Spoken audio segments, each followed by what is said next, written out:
Larry Magid, and this is Doing Tech Right, a podcast from ConnectSafely, where we and our guests speak about parenting, tech, and related topics, along with strategies and policies to make tech safer and more civil. And if you like what you hear, please subscribe and visit us at ConnectSafely.org. A quick forward to this episode. It was recorded in late August, with plans to release it around September 12th. And on that day, I got a call from our producer, Vu Lee, reminding me that we were about to release an episode on digital hate on the very day that the world found out that the alleged killer of Charlie Kirk was in custody. As I record right now, we don't know the full motive of the person who allegedly killed Kirk.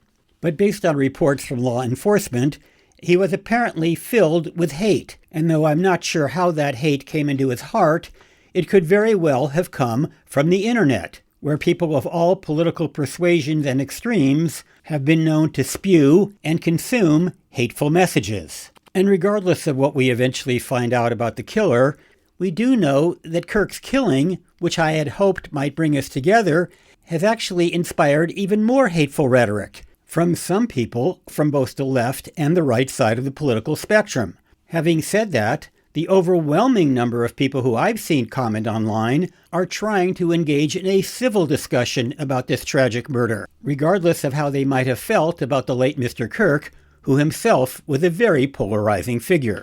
Here is my interview with Imran Ahmed, the founder and CEO of the Center for Combating Digital Hate. Imran, thanks so much for joining Doing Tech Right. It's my pleasure. It's a real honor to meet you, Larry. Let's just jump right into it. There's a lot of hate online. I mean, I see it. I don't see as much of it as some people do because there's such a thing as a social graph where if you delve into it, you're more likely to kind of get more of it. But Why is it there? Why is it thriving? And who profits from it? Gosh, I mean, there's so many ways of looking at that question. I think there's a reductive way that's quite often reported, which is that some of the people who run these platforms, and I'm thinking particularly of Elon Musk, are really calm about hate. In fact, they see hate as being the necessary cost of open and free discourse. I profoundly disagree with. There's another way of looking at it that actually the reason why we see so much hate there is because lots of people do have hateful thoughts and they express them on social media platforms, and that the platforms are either incapable or unwilling to apply their own rules. And of course, every social media platform has rules against hatred, but they don't actually enforce them in reality. But I think what is probably most true and most important to think about is that fundamentally social media platforms are advertising businesses. They need eyeballs, as many as possible. And hate is controversial. Hate makes people, ironically, angry. And it makes people react vehemently. It makes them get engaged in these flame wars online.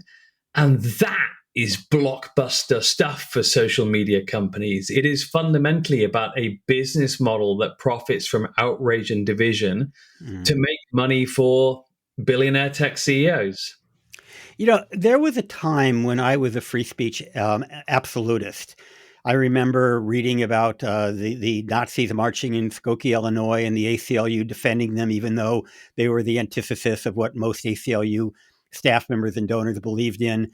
I remember having a debate with my friends at the ADL. I donated money to the ADL, but I also debated them because I thought that they took the wrong position. I thought that the best way to counter hate is through good speech and through argument. And I've changed my position over the years. I'm not exactly sure why, because I'm still a strong supporter of the ACLU today. There's something about today's hate and maybe the way it's amplified and maybe the way it's spread so much out of the kind of the extremes. There used to be sort of the hidden corners of the world. Now it's right there in front of us. I mean, I guess it's kind of weird for me to ask you to explain my own reaction, but I'm curious if you or others have kind of gone through the similar metamorphosis. Well, I mean, let me start off by saying I really like Anthony Romero, the chief executive of the Yeah. ACLU. I was with him in Laguna Beach a few weeks ago at an event organized by Creative Artists Agency, and we agree in our analysis. And I know Jonathan Greenblatt very well, who runs the Yeah. ADL. I really respect him, and he's a phenomenal leader. And I think that I agree with him too. So how is it that I agree with both the ACLU and the ADL? And I'm in the same boat. Exactly. How do you, I give money to both. I think the reason is that we are in a moment in which this is not about whether or not people have the right to speak. What we have is the asymmetrical advantaging of hate speech over other types of speech. And the reason why is because the platforms that we operate on, they aren't a fair playing field for everyone. Hate keeps users engaged for longer, which drives ad revenues, and so it gets amplified. And in fact, the voices of tolerance, the voices of the decent majority of Americans, of people around the world who want to just get on with their neighbors, to be able to have communities in which we have diversity, in which we have people who are represented from all races, from all genders, from all sexualities. These platforms actually disadvantage those voices. And so algorithms have warped our discourse to be more divisive and sensationalist by design, pushing harm to wider audiences. And I think that's the fundamental difference there, is that we're not really talking about free speech. We're talking about asymmetric speech now, in which hate is given the whip hand over tolerance. And I think that, Anthony Romero and Jonathan Greenblatt both see that as dangerous for different reasons. One, because it fundamentally perverts the reason for free speech. The founders sort of understanding that through a robust exchange of ideas that we can come to the truth. That's not that. How can that be true when one type of speech is given such greater prevalence, such greater visibility and amplification than others? Even though, as you point out, the vast majority of us do want to get along with people around us and don't want to peddle in hate speech. But you're right. I mean, our voices sometimes, even though there are more of us, aren't as loud as the ones that we're talking about. I went to London a couple of weeks ago, and I was on my way from Heathrow to my hotel, and I was reading social media. And I remember, I was tired, hadn't slept overnight, blah, blah. I remember reading social media and just getting really anxious and thinking, crumbs, the world is crazy right now. Mm-hmm. And then I put my phone down, and I looked out of the window, and it was this is a reason why I tell the stories, because it was such a rarity. It was a sunny day in London. I was there that day. I was actually there very recently on a beautiful day. So it happens. It happens once every 10 to 20 years. We have the sunny day. Right. And I was like, God, everyone's happy and getting on. And it was just wonderful to see everyone smiling, happy and getting on. And I thought, God, social media really does present the worst of us, when in fact the world is a much better place. And the kind of things that you see on social media, like, can you imagine going into our workplaces and screaming the N-word at someone because you don't like something they say? You'd be fired in a minute. Can you imagine going to a pub or to a bar or to a restaurant and behaving the way that people do online? You'd be kicked out. There is no situation in the real world in which anyone would behave in the kind of hateful, obnoxious, intolerant way that they do on social media. And yet, social media, it actually, through its algorithmic design, through its business model, is actually your own personal hell. Yet, I'm on social media. Many of my friends are on social media. We don't peddle and hate. I mean, we have respectful conversations. I actually post things on my social media that are somewhat politically provocative for the purpose of having a dialogue. And I have to say, the vast majority of people on the left and the right that interact with me online do so in a respectful manner.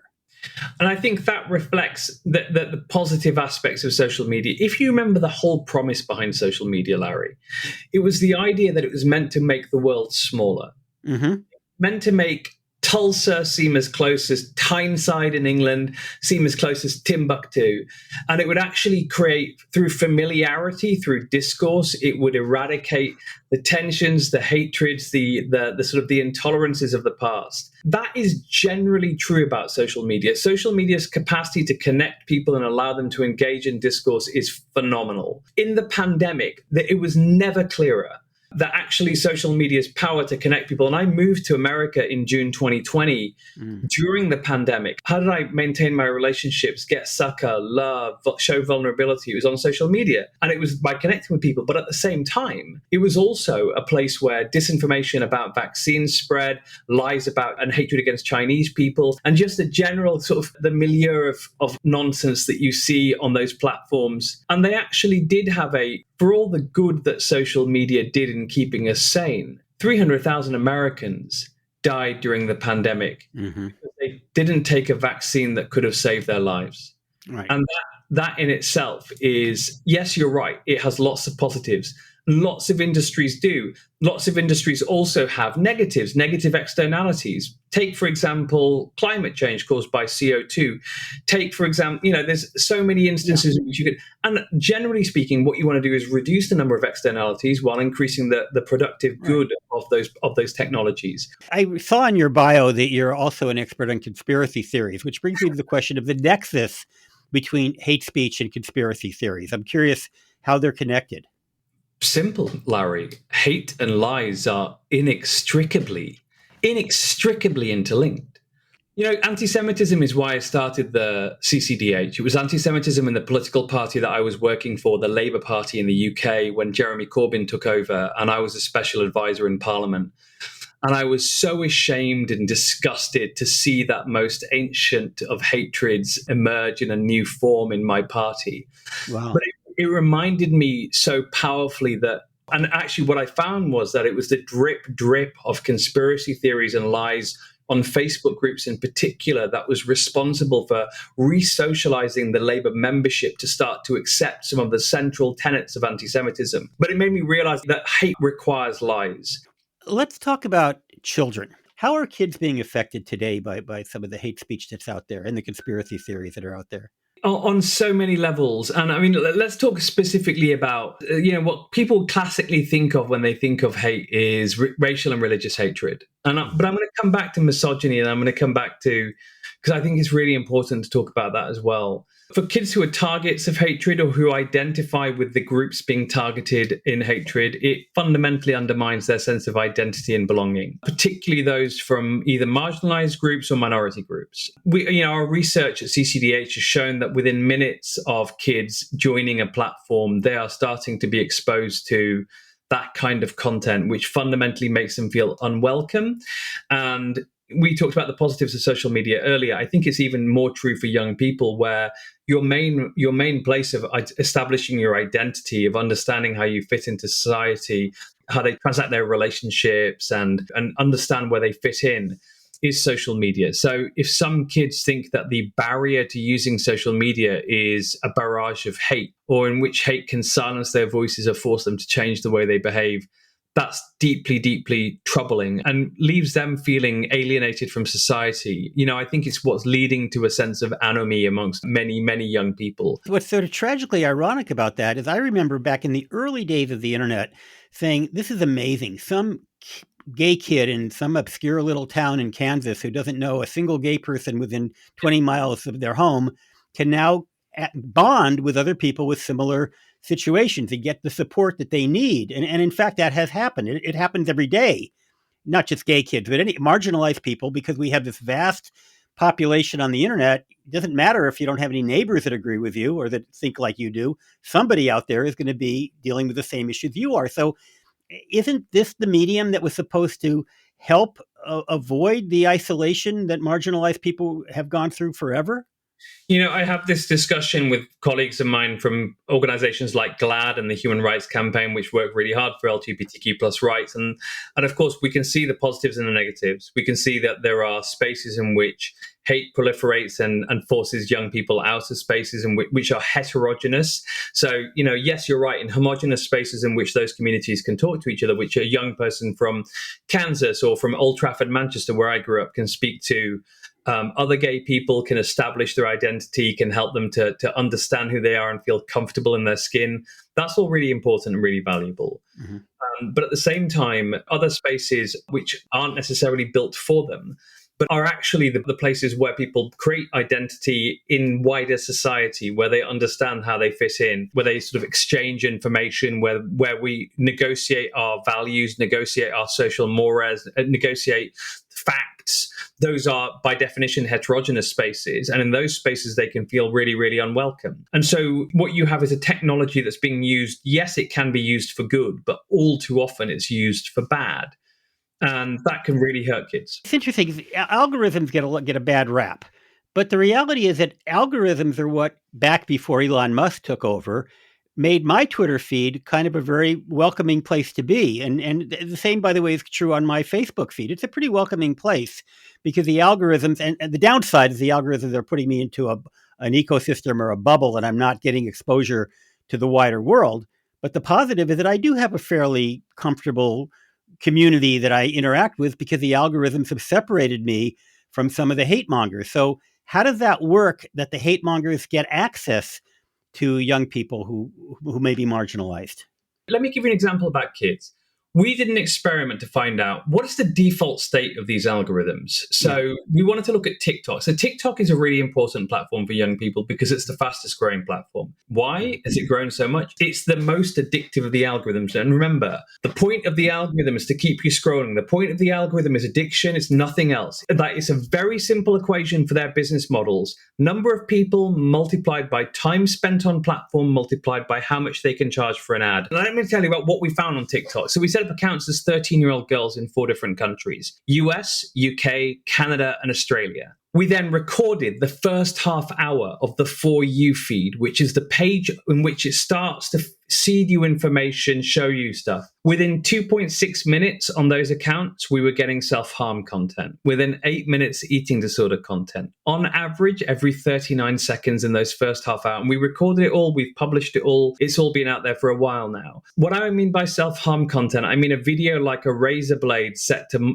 with maudlin music and a razor blade and the words, "I miss the touch of you on my skin," appearing around the razor blade. Now, that was the kind of stuff that we saw within minutes. And that's not because these kids are looking at self-harm or eating disorder content. It's because the algorithms give you more of what they want you to want based on what they know your interests are already. And one of the reasons why self-harm content, eating disorder content, conspiracy theory content, why it's really good content for them to serve to you is they keep you in a captured ecosystem. So basically, once you're interested in that kind of content, there's nowhere else you can go for it. You can't go to CNN.com. You can't go to your website, Larry. There's no other space beyond social media, which is absolutely rife with it. I think there's one coda to that research study that's worth mentioning as well. When we named the accounts, we named half of them Susan and half of them something like Susan Lose Weight.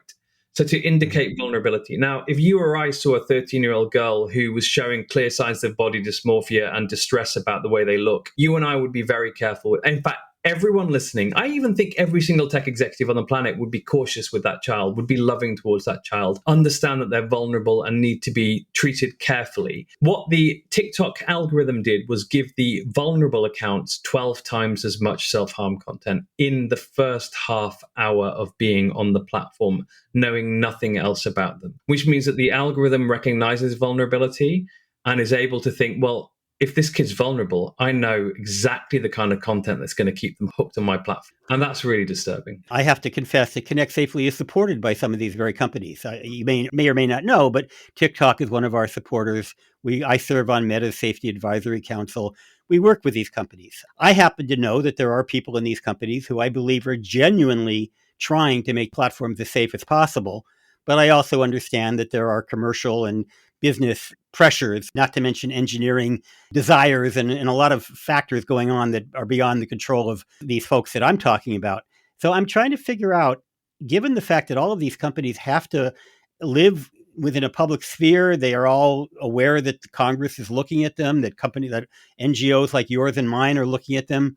Why do you think that's the case? Are they so driven by profit, despite the fact that they have teams of people on their staff who work day and night to try to make this a safer, friendlier place? I don't know why we say so driven by profit as though it's a malignant thing. They run corporations, and the fiduciary duty of an executive at a corporation is to maximize shareholder value. Of course, yeah. And in banking, no one's pretending that we're there to make the world a brighter, greener place. It's about making money.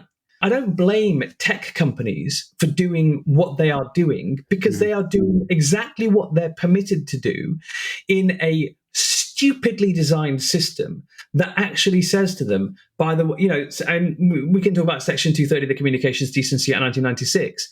You create a system that says you've got no responsibility. Don't be surprised if that calcifies into a sense of impunity over decades, over the 3 decades that law's been in place. And now we have a system in which they reject the concept that they should have to balance the rights of people, the right to life, the right to security, the right to the pursuit of happiness versus their own profits. I think we've done the same thing with CDA 96. The repeal of Glass-Steagall was as wrong-headed as CDA 96 was. And what they've done is create a system in which the conflicts of interest are too vast. They are too inevitable, and they will always inevitably lead to damage, whether that's a financial crash or it is information ecosystem chaos. For those who don't keep up with acronyms, CDA, you referred to the Communications Decency Act of 1996, which, of course, was mostly overturned by the Supreme Court, except for Section 230, which was designed to basically say that internet platforms at the time were kind of like carriers, in the sense that it's up to the individual. If I'm CompuServe or Prodigy or AOL, and you spew hate, well, that's on you. It's not on me. I'm just a platform. And that was largely true at the time. At the time, it was largely true that the platforms, they didn't have algorithms that had much impact on the actual content. And it had 2 parts to it, right? It had the Good Samaritan bit as well, saying, look, we know that you're good people that don't want to have hate on your platform, so we're going to let you clean up your platform as you wish. Basically, it was the birth of moderation. It said, like, of course, you have an absolute fundamental right to do so, and also you aren't held liable for other speech. But here's the thing. That was before social media existed. It was before the reach became billions of people. It was when the internet was for sort of dorky kids. 1996. I mean, we'd barely had the first online news magazine. I was there. I mean, it was my final year of high school. It's the year I went to college. And, this is a pre-social media age, certainly. And the idea that we should apply the same rules drafted in 1996 as the first iteration and trying to sort of encourage the birth of a new industry, that we should continue to live by those rules, is utterly insane. Right. It was a very different world. It was completely different. You can't keep the framework that worked for back then, because what we have is a fundamentally different environment in which speech is hyper amplified to people, in which people have mobile phones now, which means that the internet can basically intrude into their lives. Yeah. I have a 10.5-month-old daughter, Larry, and the way she looks at that screen scares me. It's just, and there's something about screens, notifications, the constant always on, like you can't go anywhere. You can't go to sleep without these things buzzing all the time. And one of the things that we said is, when you get to that level of ubiquity of being online, how on earth can we have not changed the system? The system for transparency, for accountability, for responsibility, updating product liability in all of that time. We're really reasonable about it as well. We say that, like, actually Section 230 had real benefits because of what it does. Right. So if you got rid of Section 230, much of what makes the internet great, which is its interactivity, would have to disappear because of the threat of liability. Mm-hmm. So what we always say is that there should be a reasonable actor standard, a sort of a knowing, what we call a knowing indifference standard, that if your platform, through the way that the speech is organized on that platform and what you amplify and what you don't, if you send a 13-year-old girl 10,000 messages saying that she should cut herself if she hurts inside, and she then cuts herself or kills herself, then and you know that that's a systemic problem on your platform, and yet you fail to do anything about it, then you should be held liable for that death. And that sounds like a extreme example. That's the case of Molly Russell, whose father, Ian Russell, is on my board. Any parent cannot imagine the pain of that. But I meet parents like that all the time, and it is slowly killing me. I cannot understand why we don't hold platforms liable when repeatedly it's been found that they were contributing so significantly to mental health harms of young people. I was always a big defender of 230 because I thought of the fact that the internet services, social media, whatever you call it, are not publishers. They're really the town hall. That's the theory, right? The town hall. You don't hold the mayor responsible because some crackpot said a racial comment in front of the town square. But the difference is algorithms. If they are amplifying, in other words, it's one thing to allow somebody to say whatever they want, but if they're amplifying it, doesn't that make them publishers? It does. Look, we're not asking them to be held liable for other people's speech, but when they fundamentally reorder speech, we're not seeing individual people's speech. What we're seeing is a mosaic, and the picture on that mosaic is actually determined by the algorithm. Yes. And what it will do is piece together a picture from lots of other different pieces of content. And it's about the creation of that picture. And that picture for them, that mosaic, is about addiction. It's about triggering whatever it takes to keep you on that platform. And in particular for young people, both of us know this, that they are compelled towards tell a kid not to do something and they'll do it. Now, I understand you've actually written some stuff about this and you're making it available to the public. Can you tell us about it?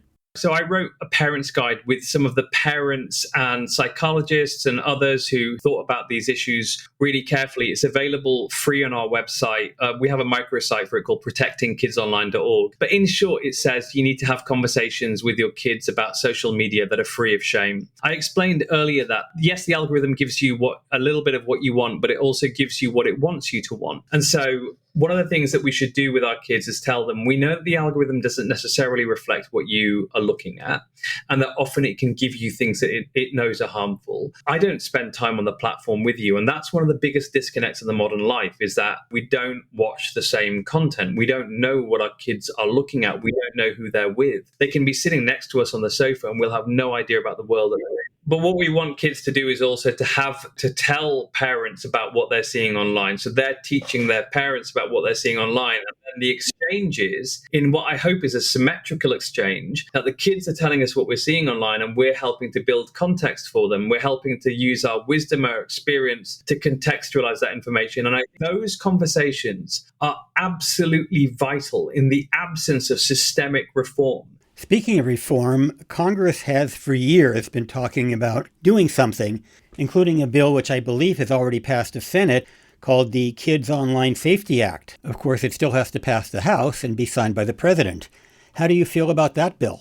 If the Kids Online Safety Act, which is backed by an enormous array of organizations, it has had a wide array of support, 91 through the Senate. Now, the fact that social media companies give enormous amounts of money to some lawmakers, and that's why it takes so long to happen, that I'm afraid is part of it's part of the disease of politics these days, is I'm afraid money talks. But I'll tell you what talks more than money: votes.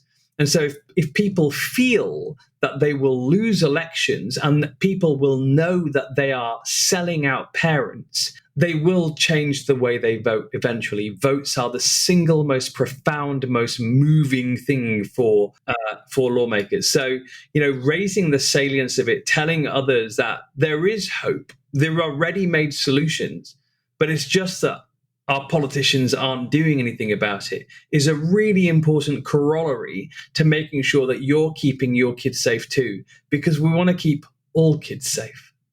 Doing Tech Right is produced by Christopher Lee. Maureen Cochan is executive producer. Theme music by Will Magid. I'm Larry Magid.